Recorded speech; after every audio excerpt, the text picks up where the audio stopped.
বৃহস্পতিবার রাতের বৃষ্টিতে মশার লার্ভা জন্মাতে পারে এমন অনেক স্থান ও নির্মাণাধীন ভবনে পানি জমেছে।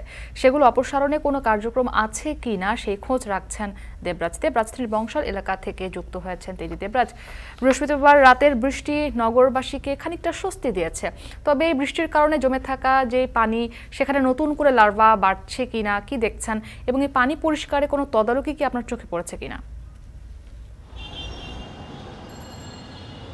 ধন্যবাদ মুক্তি। আমরা ১২টার যে লাইভটি ছিল সেখানে কিন্তু আজিমপুরে ছিলাম। সেখানে কিন্তু আমরা দেখতে পেয়েছি যে আপনি বলছিলেন যে বৃহস্পতিবার বৃষ্টির কারণে আসলে নতুন করে যে ডেঙ্গুর প্রকোপ সেটির আশঙ্কা দেখা দিয়েছে কিনা সেই সংখ্যা কিন্তু কিছুটা দেখা দিয়েছে।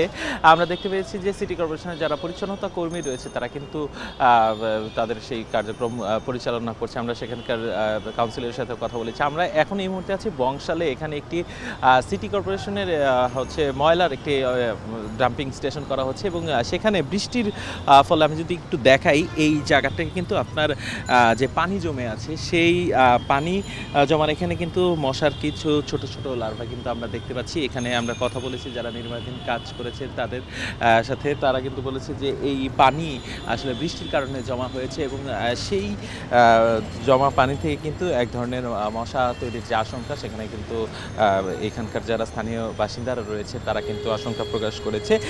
তবে তারা বলছেন যে মশা নিয়ন্ত্রণে, ডেঙ্গুর নিয়ন্ত্রণে আপনার যে সিটি কর্পোরেশন থেকে যে মশা নিধন কর্মসূচি সেটা কিন্তু পরিচালনা করছে, কিন্তু তারপরেও এই নির্মাণাধীন বিভিন্ন ভবনের আসলে আমরা দেখতে পেয়েছি বিভিন্ন ফাঁক ফোকরে কিন্তু আসলে এই বৃষ্টির পানি কিন্তু ধরে রয়েছে এবং যেখান থেকে বাসিন্দারা আশঙ্কা করছেন যে মশার উপদ্রব হয়তো বেড়ে যাবে। তবে বর্ষার হয়তো বৃষ্টি যারা বিশেষজ্ঞরা রয়েছেন তারা কিন্তু বলেছেন যে বৃষ্টির পরিমাণ যদি বাড়ে সেই ক্ষেত্রে এই ধরনের অবস্থা যদি বলবৎ থাকে সেই ক্ষেত্রে কিন্তু মশার উপদ্রব অথবা ডেঙ্গুর উপদ্রব গত বছর যেরকমটা ছিল তার থেকে কিন্তু আরও বেশি প্রকট আকার ধারণ করবে। তো সময় থাকতেই আসলে বিশেষজ্ঞরা বলছেন যে এই ডেঙ্গু নিধনে প্রজননে আসলে প্রতিরোধ করাটা খুবই জরুরি বলে মনে করছেন তারা।